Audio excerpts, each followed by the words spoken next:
Welcome back to my channel everyone. Those who are new on my channel, I would like to inform you that मेरा नाम नईम अहमद सकलैनी है। पिछले 6 सालों से English language deal कर रहा हूँ एंड इस चैनल पे हम लोगों ने competitive English as well as spoken English दोनों को ही डील करना है बहुत ही इफेक्टिव वे में। एंड हमने इस वीडियो पे बेसिक्स ऑफ इंग्लिश लैंग्वेज से स्टार्टिंग की है एंड इस सीरीज़ के 2 पार्ट ऑलरेडी अपलोड किए जा चुके हैं। अगर आप इस वीडियो पे फर्स्ट टाइम आए हैं तो मैं स्ट्रांगली रिकमेंड करूँगा कि आप पहले वो 2 पार्ट कंप्लीट कर लें ताकि आप इस पार्ट तक समझ पाएँ कि हाँ हम इस पार्ट तक कैसे पहुँचे, क्या क्या कंप्लीट कवर करने के बाद हम इस पार्ट तक पहुँचे हैं। मैंने आपको सेकंड वीडियो में बताया था कि ऑब्जेक्ट हम जल्दी ही कवर करने वाले हैं, तो आज हम इस वीडियो में ऑब्जेक्ट कवर करेंगे। और लास्ट टाइम मैंने सेकंड वीडियो में आपको ये भी बताया था कि ऑब्जेक्ट हमेशा 2 पार्ट्स ऑफ स्पीच लेते हैं, या तो वह प्रपोजिशन ऑब्जेक्ट लेगा या फिर वर्ब ऑब्जेक्ट लेगा। आई रिपीट, या तो प्रपोजिशन अपना ऑब्जेक्ट लेता है या फिर वर्ब अपना ऑब्जेक्ट लेता है। तो आज जो हम ऑब्जेक्ट कवर करने वाले हैं, सर ये कौन सा ऑब्जेक्ट है, प्रपोजिशन वाला ऑब्जेक्ट है या वर्ब वाला ऑब्जेक्ट है? सर आज हम जो वर्ब ऑब्जेक्ट लेता है उसी को कवर करने वाले हैं। क्या प्रपोजिशन जो ऑब्जेक्ट लेता है उसको भी कवर करेंगे? नहीं करेंगे। क्यों? क्योंकि प्रपोजिशन के बाद जो भी वर्ड होगा वो 100% उसका ऑब्जेक्ट होगा। आई रिपीट, क्योंकि प्रपोजिशन के बाद जो भी वर्ड होता है वो 100% उसका ऑब्जेक्ट होता है। बट वर्ब के बाद जो भी वर्ड होगा वो हमेशा उसका ऑब्जेक्ट नहीं होता है। अब हमेशा उसका ऑब्जेक्ट नहीं होता है, कुछ कंडीशंस में ही उसका ऑब्जेक्ट होता है। क्योंकि कुछ कंडीशंस में ही उसका ऑब्जेक्ट होता है, इसीलिए हमें वर्ब के ऑब्जेक्ट को पढ़ने की ज़रूरत पड़ती है कि हम कैसे आइडेंटिफाई करेंगे कि वर्ब के बाद जो वर्ड है वो उसका ऑब्जेक्ट है भी या नहीं। तो आज वही हम देखने वाले हैं। ऑब्जेक्ट डेफिनेशन पे आते हैं। रिप्लाई ऑफ व्हाट और home after verb. Main verb के बाद अगर आपको व्हाट या होम का रिप्लाई मिल रहा है, व्हाट यानी कि क्या का अगर आपको रिप्लाई मिल रहा है, होम या फिर किसको का रिप्लाई मिल रहा है आपको, तो वो 100% ऑब्जेक्ट होगा। इन दोनों में से किसी का भी रिप्लाई मिल रहा है आपको, व्हाट और होम, क्या या किसको का, तो वो 100% ऑब्जेक्ट होगा। एग्जाम्पल से इसको एकदम क्रिस्टल क्लियर कर लेते हैं। आ जाइए। They are inviting Ravi. वे रवि को बुलावा दे रहे हैं, है ना, वे रवि को बुलावा दे रहे हैं। इनवाइटिंग यहां मेन वर्ब है। इनवाइटिंग क्या रवि नहीं हो रहा है। इनवाइटिंग किसको बुलावा दे रहे हैं, किसको, रवि को। सर इन दोनों में से हमें किसको का आंसर मिल गया। दे आर इनवाइटिंग, वे बुलावा दे रहे हैं किसको, रवि को। मींस दे आर इनवाइटिंग किसको, रवि को। They are inviting home, Ravi. तो होम का यहां पे आंसर मिल गया। और वही मैंने आपको बताया था कि व्हाट का या होम का, इन दोनों में से किसी का भी अगर आपको आंसर मिल रहा है तो 100% ऑब्जेक्ट होगा। तो बात के समझ में आई कि रवि जो है वो यहाँ पे एक ऑब्जेक्ट है एंड किसका ऑब्जेक्ट है, इनवाइटिंग वर्ब का ऑब्जेक्ट है। सेकंड वाला एग्जांपल वो देखते हैं। She has cooked biryani. She has cooked biryani. She has cooked what, उसने बनाया क्या, उसने कुक किया क्या। She has cooked what, biryani. I repeat, she has cooked what, biryani. Means यहाँ पे हम लोग को जो आंसर मिल रहा है वो व्हाट का आंसर मिल रहा है। और अगर व्हाट का आंसर मिल रहा है हमें मेन वर्ब के बाद, तो 100% उसका ऑब्जेक्ट होगा। इसका ऑब्जेक्ट होना पड़ेगा ना। तो ये जो वर्ड है यहाँ पे, ये ऑब्जेक्ट है किसका, कुक्ड का, मेन वर्ब का ऑब्जेक्ट है। थर्ड वाला एग्जाम्पल पाइए। Abdul is travelling to Goa. Video pause करके थोड़ा सा यहाँ पे कंसंट्रेशन के साथ ऑब्जर्व करेंगे कि यहाँ पे ट्रैवलिंग एक मेन वर्ब है। ट्रैवलिंग के बाद क्या ऑब्जेक्ट है या नहीं है। वीडियो पॉज करिए और प्लीज़ चेक करिए। तो उसको वीडियो पॉज की होगी और आपने चेक किया होगा, उम्मीद करता हूँ। अब देखते हैं। Abdul is travelling to Goa, ऐसा सेंटेंस लिखा हुआ है। तो Abdul is travelling what, Abdul travelling कर रहा है क्या, गोवा ट्रैवलिंग कर रहा है, नहीं, गोवा को ट्रैवलिंग कर रहा है, गलत है sir. Abdul is travelling home, किसको ट्रैवल कर रहा है। सर ये तो कोई आंसर ही नहीं बनेगा ना, किसको ट्रैवल कर रहा है। जनरली हम क्या पूछते हैं, कहाँ ट्रैवल कर रहा है ना, कहाँ ट्रैवल कर रहा है, क्यों ट्रैवल कर रहा है, कैसे ट्रैवल कर रहा है। ये कभी नहीं हो सकता कि अब्दुल इज ट्रैवलिंग व्हाट, क्या ट्रैवल कर रहा है, कभी नहीं हो सकता। या किसको ट्रैवल कर रहा है, ये भी पॉसिबल नहीं है। तो अगर सर ये पॉसिबल नहीं है तो यहाँ पे ऑब्जेक्ट टू गोवा, यहाँ पे इसका ऑब्जेक्ट नहीं है। अब टू गोवा यहाँ पे इसका ऑब्जेक्ट नहीं है। एक तो ये मेथड हुआ फाइंड आउट करने का कि ट्रैवलिंग के बाद उसका ऑब्जेक्ट है या नहीं है। एंड दूसरा मेथड मैंने ये भी तुरंत देख लिया कि टू यहाँ पे एक प्रपोजिशन है टू यहाँ पे एक प्रपोजिशन है एंड प्रपोजिशन अपने साथ हमेशा ऑब्जेक्ट लेता है। तो ये जो गोवा जो वर्ड है, this is the object of the word to which is preposition here, जो कि यहाँ प्रपोजिशन का काम कर रहा है। तो प्रपोजिशन का ऑब्जेक्ट है ये, टू एक प्रपोजिशन है, प्रपोजिशन का ऑब्जेक्ट यहाँ पे गोवा है, मेन वर्ब का ऑब्जेक्ट यहाँ पे कहीं नहीं है। तो वही बात यहाँ पे प्रूव हुई जो मैंने आपको अभी कुछ टाइम पहले ही बताई थी कि हर वर्ब अपने साथ ऑब्जेक्ट नहीं लेती है ना, हर वर्ब अपने साथ ऑब्जेक्ट नहीं लेती है। और यही फाइंड आउट करने के लिए कि वर्ब ने अपने साथ ऑब्जेक्ट लिया है या नहीं लिया है, हमें इस पर्टिकुलर ऑब्जेक्ट को पढ़ना पड़ता है एंड प्रपोजिशन को पढ़ना नहीं, प्रपोजिशन के ऑब्जेक्ट को पढ़ना नहीं पड़ता है। जब मैंने कहा कि गोवा प्रपोजिशन का ऑब्जेक्ट है, तो क्या मैंने कोई किसी मेथड से फाइंड आउट किया कि टू के बाद मैं व्हाट का रिप्लाई देख रहा हूँ, होम का रिप्लाई देख रहा हूँ, या वेयर का रिप्लाई देख रहा हूँ, या फिर कुछ और मेथड अप्लाई कर रहा हूँ यहाँ पे प्रपोजिशन का ऑब्जेक्ट फाइंड आउट करने के लिए? नहीं, मैंने डायरेक्ट प्रपोजिशन देखा कि हाँ ये डायरेक्ट यहाँ पे एक प्रपोजिशन है, मैंने कहा अगर प्रपोजिशन है तो प्रपोजिशन के बाद जो वर्ड है वो उसका ऑब्जेक्ट है, तो मैंने डायरेक्ट यहाँ फाइंड आउट किया। इसीलिए हमें वर्ब के ऑब्जेक्ट को पढ़ने की जरूरत पड़ती है। अब बिल्कुल क्लियर हो गया होगा, मैं उम्मीद कर रहा हूँ। ओके, अगर वीडियो मज़ा आ रहा है तो प्लीज़ वीडियो को लाइक ज़रूर कर देना, शेयर ज़रूर कर दो अपने फ्रेंड्स के साथ, चैनल सब्सक्राइब जल्द से जल्द कर दीजिए अगर अभी तक नहीं किया है आपने। नेक्स्ट हम पढ़ने वाले हैं ऑब्जेक्ट कॉम्प्लीमेंट। देखिए ऑब्जेक्ट सर अभी हमने पढ़ा, हाँ सर ऑब्जेक्ट तो अभी हमने पढ़ा, ये अच्छे समझ में आ गया। अब ये कॉम्प्लीमेंट क्या है सर, और जो ऑब्जेक्ट कॉम्प्लीमेंट क्या बन गया ये? देखिए ये जो कॉम्प्लीमेंट वर्ड को अगर मैं थोड़ा सा कंसंट्रेशन के साथ देखता हूँ तो कॉम्प्लीमेंट वर्ड में मुझे एक कॉम्प्ली दिख रहा है ना, यहाँ पे अगर यहाँ पे देखूँ मैं तो कॉम्प्ली दिख रहा है, और जो यही सेम स्पेलिंग होती है कंप्लीट में, कंप्लीट पूरा है ना, और यही कुछ मुझे लेटर्स दिख रहे हैं इस वर्ड में कॉम्प्ली। मतलब क्या समझ में आ रहा है, ये जो वर्ड है कुछ ना कुछ पूरा करने से रिलेटेड है। और अगर परफेक्ट तरीके से बात करूँ तो कॉम्प्लीमेंट वर्ड का मतलब ही पूरक होता है, पूरक मतलब यानी कि पूरा करने वाला। तो ऑब्जेक्ट कॉम्प्लीमेंट मतलब ऑब्जेक्ट को कहीं ना कहीं पूरा करने वाला है ना, ऑब्जेक्ट को पूरा करने वाला। अभी डेफिनेशंस पाएंगे तो और क्लियर होगा, एग्जाम्पल दूंगा तो इतना ही क्लियर हो जाएगा। ठीक है, आ जाइए, अब डेफिनेशन पाइए। यहाँ तक बात क्लियर होगी कि ऑब्जेक्ट कॉम्प्लीमेंट मतलब ऐसा वर्ड होगा, ऑब्जेक्ट कॉम्प्लीमेंट ऐसा एक वर्ड होगा जो कि ऑब्जेक्ट को कंप्लीट करता होगा।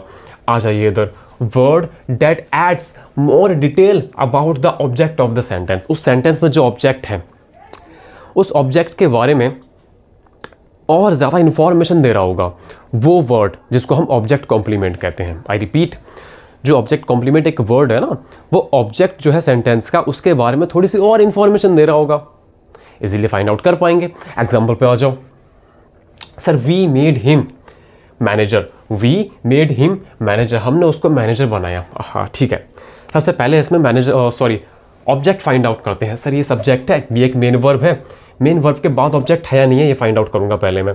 We made what, sir we made what यहाँ तो नहीं आ रहा है, वी मेड वॉट हिम, हमने बनाया उसको क्या, हमने बनाया क्या उसको बनाया, नहीं उसको नहीं बनाया सर। वी मेड होम, हमने किसको बनाया, हमने उसको बनाया, perfect. We made home him, हमने उसको बनाया, हमने बनाया किसको, हिम को। मतलब हमें किसको का यहाँ पे रिप्लाई मिल रहा है मेन वर्ब के बाद, और किसको का रिप्लाई मिल रहा है, तो ये 100% यहाँ पे ऑब्जेक्ट है। सर ये यहाँ पे ऑब्जेक्ट हो गया, ठीक है। अब ये आप मुझे बता सकते हैं कि मैनेजर वर्ड किस लिए आया है, मैनेजर वर्ड किसके लिए आया है? क्या ये मैनेजर वर्ड वी के लिए आया है? क्या वी को मैनेजर बनाया गया है? आप कहेंगे नहीं सर, जो मैनेजर बनाया गया है ना वो ऑब्जेक्ट को बनाया गया, उसको बनाया गया है ना, और इसको अगर मैनेजर बनाया गया है तो ये वर्ड किसके बारे में एक्स्ट्रा इन्फॉर्मेशन दे रहा है? सर मैनेजर वर्ड जो है ना ये ऑब्जेक्ट के बारे में एक्स्ट्रा इन्फॉर्मेशन दे रहा है, और अगर ये ऑब्जेक्ट के बारे में एक्स्ट्रा इन्फॉर्मेशन दे रहा है तो क्या कहलाएगा? ऑब्जेक्ट कॉम्प्लीमेंट, क्योंकि ये ऑब्जेक्ट को कंप्लीट कर रहा है ना। ये हो गया हमारा ऑब्जेक्ट कॉम्प्लीमेंट। मैं शॉर्ट फॉर्म में लिख दिया है, फुल फॉर्म आपके सामने लिखी हुई है, इतना प्लीज़ इतना कर लेना, ठीक है। ओके, अच्छा फर्स्ट एग्जाम्पल आपका क्लियर हो गया होगा, अगर नहीं भी हुआ है क्लियर, थोड़ा बहुत डाउट रह गया तो सेकंड वाले एग्जाम्पल में बिल्कुल इसको क्लियर कर लेते हैं। आ जाओ, समीर पेंटेड आ वॉल रेड, समीर ने पेंट किया वॉट, समीर ने पेंट किया वॉट, समीर ने क्या पेंट किया, समीर ने क्या पेंट किया? सर एक वॉल पेंट की, एक क्या पेंट किया? एक वॉल पेंट की। समीर पेंटेड वॉट, समीर ने पेंट किया क्या? सर एक दीवार पेंट की, और व्हाट का मुझे रिप्लाई यहाँ पे मिल रहा है वर्ब के बाद मुझे यहाँ पे एक्सक्यूज मी, वर्ब के बाद मुझे यहाँ पे ऑब्जेक्ट मिल रहा है, किसका रिप्लाई मिलके, व्हाट का रिप्लाई मिलके, इसीलिए यहाँ पे अवॉल जो है ऑब्जेक्ट है। और सर अगर ये ऑब्जेक्ट है और मुझे ऑब्जेक्ट कॉम्प्लीमेंट फाइंड आउट करना है तो मुझे कोई ऐसा वर्ड देखना पड़ेगा जो कि अवॉल के लिए इस्तेमाल किया होगा, वो सीधी सी बात है। अब ये रेड वर्ड किसके लिए आया है, रेड वर्ड किसके लिए आया, क्या सर समीर रेड हो रहा है, नहीं सर समीर तो रेड नहीं हो रहा है, ठीक है सर फिर क्या रेड हो रहा है, सर ये वॉल रेड हो रही है, और अगर वॉल रेड हो रही है और अगर वॉल रेड हो रही है तो ये वर्ड वॉल के लिए आया है, और अगर ये वर्ड वॉल के लिए आया है और अगर वॉल ऑब्जेक्ट है तो इस वर्ड को ऑब्जेक्ट कॉम्प्लीमेंट होना पड़ेगा या नहीं होना पड़ेगा। अगर ये वर्ड ऑब्जेक्ट कॉम्प्लीमेंट नहीं होगा तो आप लोग इसके ऊपर जुल्म कर रहे हो ना, जुल्म कर रहे हो इसके ऊपर आप लोग, इसको ऑब्जेक्ट कॉम्प्लीमेंट होना पड़ेगा सर, है ना, क्योंकि ये रेड वर्ड जो आया वॉल के लिए आया है एंड वॉल यहाँ पे एक ऑब्जेक्ट है, तो ये यहाँ पे ऑब्जेक्ट कॉम्प्लीमेंट हो गया। Got it? Any doubt? जल्दी बताओ, अभी भी कोई डाउट हो कमेंट सेक्शन पूरा खुला हुआ है ना, पूरा खुला हुआ है, अनलिमिटेड कमेंट आप कर सकते हैं एंड डाउट आप पूछ सकते हैं कि सर ये डाउट अभी भी है, ठीक है। और कुछ लोग अगर मेरे पर्सनल आईडी पे अगर मुझसे डाउट पूछना चाहते हैं तो नईम इंग्लिश बाय नईम अहमद सकलैनी करके मेरी आईडी है इंस्टाग्राम पे, आप वहाँ जा सकते हैं एंड वहाँ मुझसे डीएम कर सकते हैं, कोई भी क्वायरी आप अपनी कर सकते हैं, मैं जल्द से जल्द आपकी वो क्वायरी क्लियर करने की पूरी कोशिश करूँगा। आ जाइए। अच्छा, अब जो हम देखने वाले हैं वो सब्जेक्ट कॉम्प्लीमेंट देखने वाले हैं। मैंने सब्जेक्ट आपको पहले पढ़ा दिया सर, है ना, पहले पढ़ा दिया सर, आपने पहले वाली वीडियो में पढ़ा दिया, आप सब्जेक्ट कॉम्प्लीमेंट आप बाद में पढ़ा रहे हो, ऐसा क्यों? दरअसल ऐसा इसलिए क्योंकि मुझे ऑब्जेक्ट कॉम्प्लीमेंट सब्जेक्ट कॉम्प्लीमेंट दोनों साथ में पढ़ाना था ताकि आपको क्लैरिटी हो जाए और समझ में अच्छे से आ जाए। दोनों कॉम्प्लीमेंट एक साथ पढ़ लोगे ना तो कोई प्रॉब्लम नहीं आएगी, इसीलिए मैंने आपको दोनों साथ में पढ़ाने के लिए प्रीवियस वीडियोज़ में सब्जेक्ट कॉम्प्लीमेंट नहीं पढ़ाया था, ठीक है। आ जाओ, सब्जेक्ट कॉम्प्लीमेंट। सब्जेक्ट सर हमने पढ़ लिया था, क्या होता है सब्जेक्ट? कुछ नहीं होता है, डूअर ऑफ द एक्शन होता है। जो लोग इस वीडियो फर्स्ट टाइम है उनको एक लाइन में बता देता हूँ कि सब्जेक्ट क्या होता है, डूअर ऑफ द एक्शन। कोई भी सेंटेंस है, उस सेंटेंस के अंदर जो करता है, जो काम करने वाला है, वो 100% सब्जेक्ट होगा।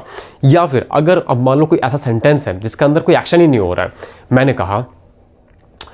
कहा Suresh is an engineer, Suresh is an engineer, Suresh एक इंजीनियर है, क्या उसके अंदर कोई काम हो रहा है? सेंटेंस के अंदर कोई काम हो रहा है? आप कहोगे सर इसके अंदर कोई काम नहीं हो रहा है, लेकिन यहाँ बात जो चल रही है वो सुरेश की चल रही है, यहाँ जो मेन है ना, यहाँ पे जो मेन पॉइंट है वो यहाँ पे सुरेश है ना, यहाँ जो मेन पर्सन है वो सुरेश है, तो यहाँ पे सब्जेक्ट क्या होगा? सुरेश। तो क्या बात समझ में आई? सब्जेक्ट एक ऐसा वर्ड है जो या तो एक्शन कर रहा है, और अगर उस सेंटेंस में एक्शन ही नहीं हो रहा है तो जिसके बारे में बात चल रही है, जो वहाँ पे मेन पर्सन है या मेन थिंग है, वही सब्जेक्ट होगा। अब इधर आ जाओ। अब सर सब्जेक्ट हमने देख लिया, सब्जेक्ट कॉम्प्लीमेंट वर्ड को हमने बहुत अच्छे से समझा था कि पूरक, इस वर्ड का हिंदी मीनिंग होता है पूरक, मतलब पूरा करने वाला, और सब्जेक्ट कॉम्प्लीमेंट मतलब सब्जेक्ट को कहीं ना कहीं पूरा करने वाला होगा। और डेफिनेशन पे आ जाते हैं। हमने ऑब्जेक्ट कॉम्प्लीमेंट की डेफिनेशन देखी थी कि ऐसा वर्ड है जो कि एक्स्ट्रा इन्फॉर्मेशन देता है ऑब्जेक्ट के बारे में, है ना, एक्स्ट्रा इन्फॉर्मेशन देता है ऑब्जेक्ट के बारे में। अब सर सब्जेक्ट कॉम्प्लीमेंट भी ऐसा वर्ड है जो कि एक्स्ट्रा इन्फॉर्मेशन देता है सब्जेक्ट के बारे में। कितना इजी हो गया ना। तो वही मैं कह रहा हूँ, सब्जेक्ट कॉम्प्लीमेंट एक ऐसा वर्ड है जो कि सब्जेक्ट के बारे में थोड़ी सी एक्स्ट्रा इन्फॉर्मेशन दे देगा, बस हो गया।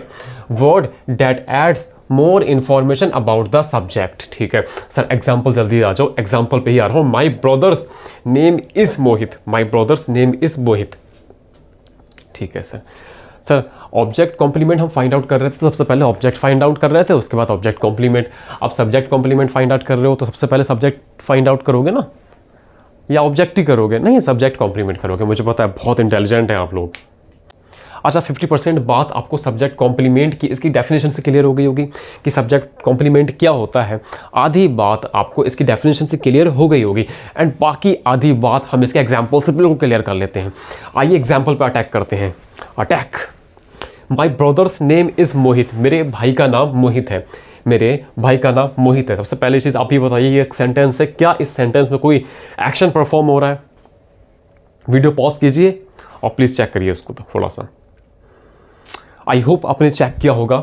एंड आप कहेंगे सर इस सेंटेंस में कोई भी एक्शन परफॉर्म नहीं हो रहा है, there is no action in this particular sentence. और अगर इस सेंटेंस में कोई भी एक्शन परफॉर्म नहीं हो रहा है तो सर इसमें सब्जेक्ट क्या होगा? आप कहोगे सर इसमें सब्जेक्ट वो होगा जिसकी जो यहाँ पे मेन पर्सन है या मेन थिंग है। और यहाँ मेन पर्सन कौन है, किसकी बात चल रही है? आप कहोगे सर यहाँ जो मेन पर्सन है, जिसका जो मेन कैरेक्टर है, जिसकी मेन बात चल रही है सर, वो मेरा भाई है। यहाँ मेरा भाई कैरेक्टर है, माई ब्रदर यहाँ पे एक सब्जेक्ट है। तो माई ब्रदर्स नेम इज़ मोहित, मेरे भाई का नाम मोहित है। अब मुझे आप में से ये कोई भी एक ये बताइए कि मोहित ये जो वर्ड है ये किस पार्टिकुलर वर्ड के लिए आया है? मोहित किस पार्टिकुलर वर्ड के लिए आया है? क्या ये इज़ के लिए आया है, नेम के लिए आया है, माई ब्रदर के लिए आया है? मेरे भाई का नाम मोहित है।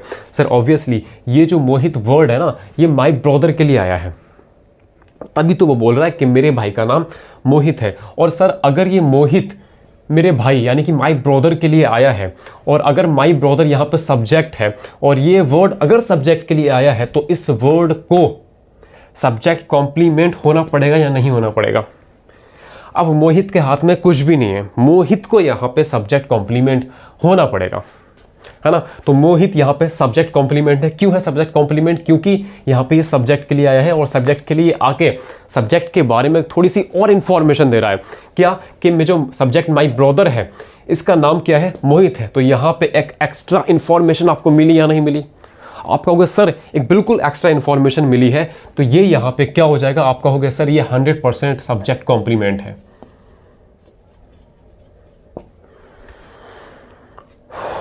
सेकेंड एग्जाम्पल पर आ जाइए, आते हैं। Attack, he is the scientist, वह साइंटिस्ट है। आप कहोगे सर अब तो बड़ा इजी लग रहा है, ही तो एक सब्जेक्ट है, इस यहाँ पे एक वर्ब है द साइंटिस्ट। अच्छा ये द साइंटिस्ट किसके लिए आया है ना, ये सोच रहे होंगे आप कहोगे सर बड़ा इजी है कि द साइंटिस्ट ये जो वर्ड है ना, ये सर ही के लिए आया है, और ही यहाँ पे एक सब्जेक्ट है। सर ही यहाँ पे एक सब्जेक्ट है, और जो द साइंटिस्ट है वह ही के लिए आया है। और अगर द साइंटिस्ट सर ही के लिए आया है, और अगर ही एक सब्जेक्ट है, तो ये जो वर्ड होगा ना सर, इसको सब्जेक्ट कॉम्प्लीमेंट होना पड़ेगा, और ये वर्ड यहाँ पे सब्जेक्ट कॉम्प्लीमेंट है। ये वर्ड यहाँ पे सर सब्जेक्ट कॉम्प्लीमेंट है, क्योंकि सब्जेक्ट के बारे में थोड़ी सी एक्स्ट्रा इंफॉर्मेशन दी थी, क्योंकि ही वह जो है ना वो साइंटिस्ट है, वह साइंटिस्ट है, तो कुछ एक एक्स्ट्रा इंफॉर्मेशन मिली सब्जेक्ट के बारे में, इसीलिए इसको सब्जेक्ट कॉम्प्लीमेंट कहते हैं। अब इसने थोड़ी सी ज़्यादा इंफॉर्मेशन देकर सब्जेक्ट की मीनिंग कंप्लीट की, सब्जेक्ट के बारे में इंफॉर्मेशन कंप्लीट की, इसीलिए इसको सब्जेक्ट कॉम्प्लीमेंट कह दिया गया। थर्ड एग्जाम्पल पर आ जाइए। ही विल बी फाइन, वह ठीक होगा। ठीक है सर, ठीक होगा तो अच्छी बात है। अच्छा ठीक है, ही यहाँ पे एक सब्जेक्ट है सर, विल बी यहाँ पे एक वर्ब है, फाइन किसके लिए आया है? क्या सर विल के लिए आया है? नहीं सर। क्या बी के लिए आया है? नहीं सर, ये तो वर्ब है, इनके लिए नहीं आएगा। फाइन जो आया है ना सर, ये ही के लिए आया है, और फाइन अगर ही के लिए आया है तो इस सेंटेंस को आप खुद करोगे, अब मैं नहीं करूँगा, मैं नहीं करूँगा, आप इसको आप खुद करेंगे इस सेंटेंस को।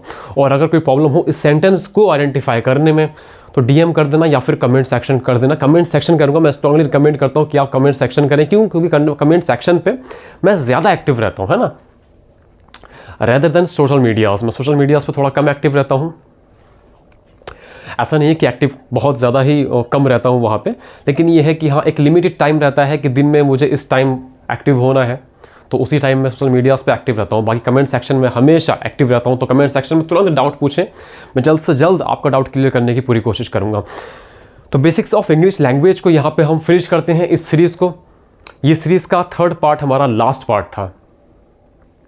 अब नेक्स्ट हम अपना वर्ब चैप्टर कंप्लीट करने वाले हैं, एंड वर्ब चैप्टर को एकदम जड़ से उखाड़ के एकदम पीक तक लेकर जाएंगे, और आप देखेंगे कि कौन कौन से ऐसे कॉन्सेप्ट थे बिल्कुल बेसिक से भी जब हम उठाएंगे तो आप देखेंगे बेसिक से लेकर एडवांस तक कितने सारे ऐसे कंसेप्ट थे जो कि आपने रटे थे, और अब आपको उनके पीछे का लॉजिक पता लगा। कितने सारे ऐसे कंसेप्ट थे जो आप नहीं जानते थे, लेकिन इस बार इस प्लेटफॉर्म से, यूट्यूब के मेरे इस प्लेटफॉर्म से पढ़ने के बाद कितने सारे कंसेप्ट आपके क्लियर हुए जो आपको पहले नहीं पता थे। ये सारा का सारा मैं हार्डवर्क, सारी की सारी डिलीजेंसी, मेहनत सिर्फ आप ही के लिए कर रहा हूँ। सो आपका बस थोड़ा सा एक, मैं समझता हूँ कि थोड़ा सा आपका भी एक फ़र्ज़ है कि हाँ वीडियो को शेयर कर दें, एंड मेरी वीडियोस को लाइक ज़रूर करें, और चैनल सब्सक्राइब ज़रूर कर दीजिए। मिलते हैं नेक्स्ट वीडियो में। Till then take care, bye bye, जय हिंद।